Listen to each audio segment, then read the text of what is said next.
Hello friends, I hope आप सब ठीक होंगे। So welcome to our study channel at History Converse. तो आज हम लोग इस वीडियो में देखेंगे हिस्ट्री डीएससी 3 सेमेस्टर 6 के some important questions. So question number 5 है, आर्य समाज के दिनों का वर्णन करें। Describe the contribution of Arya Samaj. यहाँ पे कुछ बेसिक पॉइंट्स है, तो पहले उन्हीं को देखेंगे। ये एमसीक्यू के पॉइंट ऑफ व्यू से काफ़ी ज़्यादा इंपॉर्टेंट है।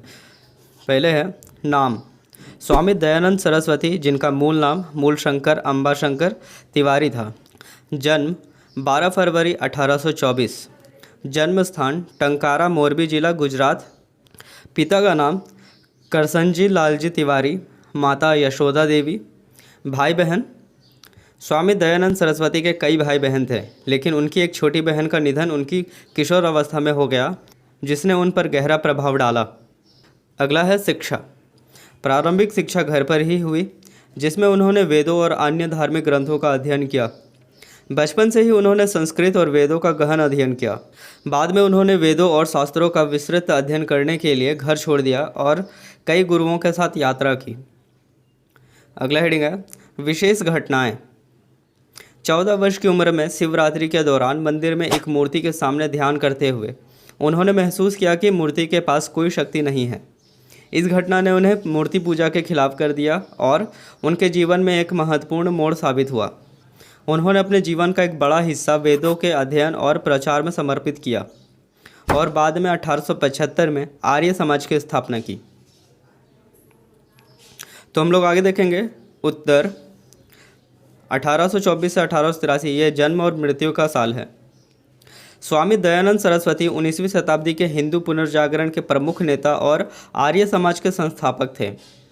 उनका जन्म गुजरात में मूलशंकर तिवारी के रूप में हुआ था।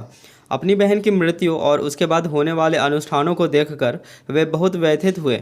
इस घटना ने उनके जीवन में सत्य की खोज और सुधार के लिए बीज बोए।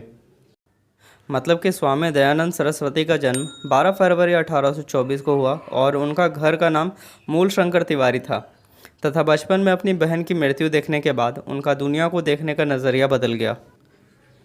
अगला हेडिंग है स्वामी दयानंद सरस्वती के मुख्य योगदान। पहला, वैदिक पुनरुत्थान। स्वामी दयानंद ने वेदों को अचूक और शाश्वत ज्ञान का स्रोत माना और हिंदू धर्म को शुद्ध करने के लिए वेदों की ओर लौटने का आह्वान किया। उन्होंने मूर्ति पूजा, अनुष्ठानिक बलि और पुरोहित शोषण जैसी प्रथाओं का विरोध किया। यानी स्वामी दयानंद जी ने सभी लोगों को वेदों की ओर लौटने पर जोर दिया तथा वे मूर्ति पूजा, जानवरों की बलि और जातिवाद का विरोध किया करते थे। दूसरा पॉइंट है सामाजिक सुधार। उन्होंने जाति व्यवस्था का कड़ा विरोध किया, जिसे उन्होंने वेदों की मूल अवधारणा का विकृतीकरण माना। उन्होंने समानता और श्रम की गरिमा के विचार को बढ़ावा दिया और समाज के हाशिए पर पड़े वर्ग के उत्थान के लिए काम किया। मतलब उन्होंने चल रहे जातिवाद का विरोध किया और समानता तथा श्रम की गरिमा के विचार को बढ़ावा दिया। तीसरा पॉइंट है महिलाओं के अधिकार। दयानंद महिलाओं के अधिकारों के प्रबल समर्थक थे। उन्होंने उनकी शिक्षा और समानता का समर्थन किया। उन्होंने सती प्रथा, बाल विवाह और महिलाओं के पर्दा प्रथा का विरोध किया। उन्होंने विधवा पुनर्विवाह का समर्थन किया और महिलाओं की सामाजिक और शैक्षिक गतिविधियों में भागीदारी को प्रोत्साहित किया। चौथा पॉइंट है शिक्षा। उनका मानना था कि अज्ञानता सामाजिक बुराइयों की जड़ है, इसलिए उन्होंने शिक्षा पर जोर दिया।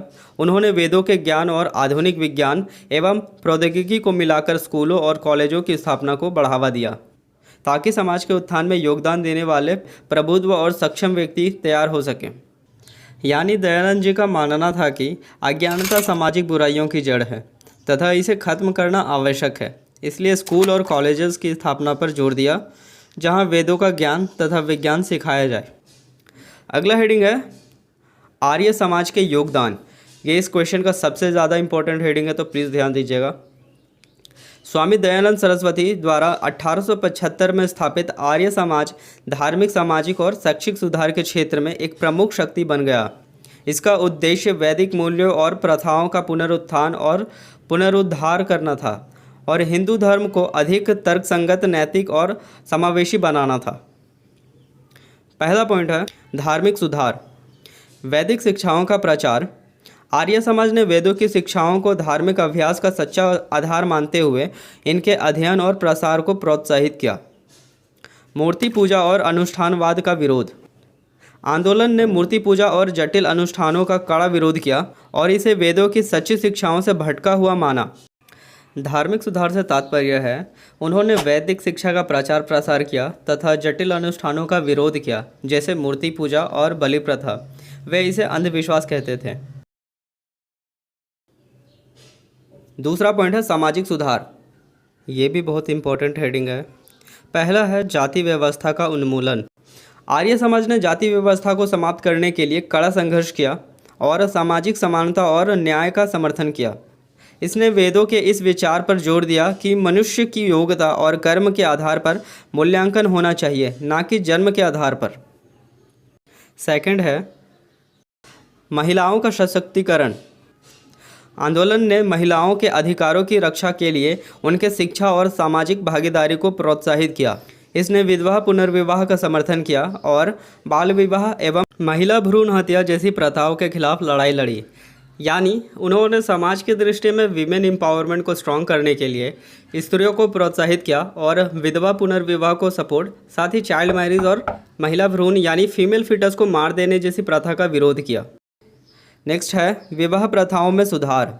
आर्य समाज ने बाल विवाह का विरोध किया और परिपक्व आयु में विवाह को प्रोत्साहित किया।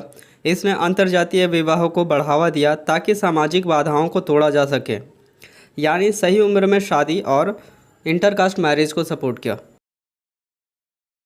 तीसरा पॉइंट है शिक्षा। पहला है शैक्षिक संस्थानों की स्थापना।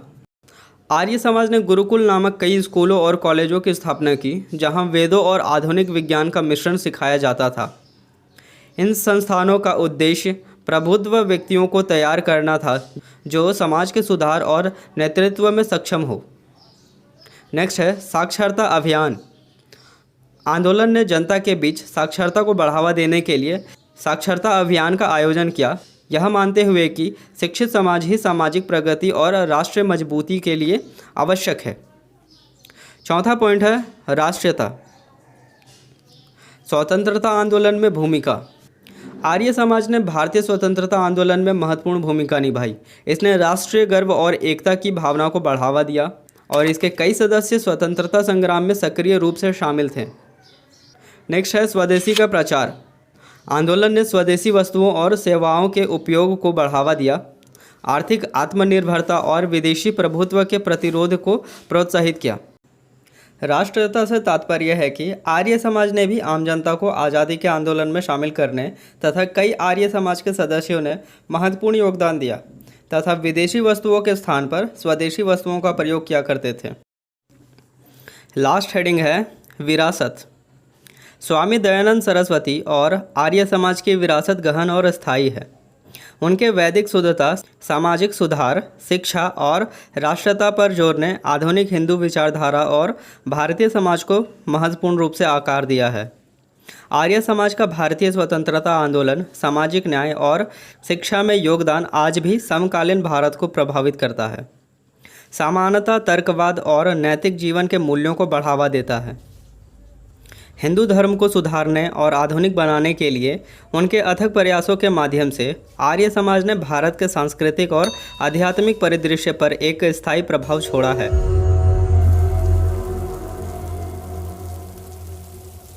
आई होप आपको वीडियो ठीक ठाक लगा हो।